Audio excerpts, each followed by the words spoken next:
Chimonsiende gedero Bajes tu sadar Tijori ponde gedero Chimonsiende gedero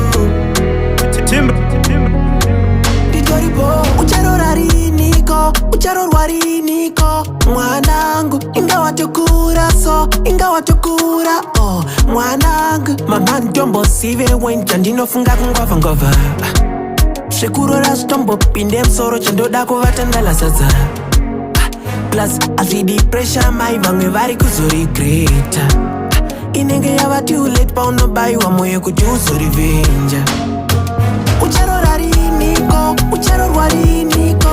Chimonsiende gedero watokura so, ona watokura oh Litori bonde gedero Ucharo rariniko, ucharo rwariniko Chimonsiende gedero ona watokura so, inga watokura oh Litori bonde Ndonaku siva wana kosa Unokona kusongo relaxa Ndakutochembera chasara kufa mwanangu Disnakana musukuru zvangu mama Zverudo ndezvekutomanikidzira mazuvano Zvekuti love is cute kwatiridza ngano Vazhinji vari kugunun'una mudzimbaimo Ngori nyaya yevana chitava chaskapo Regani mbozvi-enjoya Ansati ndakuda kuoneswa hora Kupesaniswa nehama kwaidzinorora Temeswa musoro nemunhu wandakarora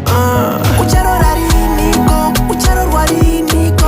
Chimonsiende gedero watokura so, ona watokura oh Litori bonde gedero Ucharo rariniko, ucharo rwariniko Chimonsiende gedero ona watokura so, inga watokura oh Litori bonde Timpe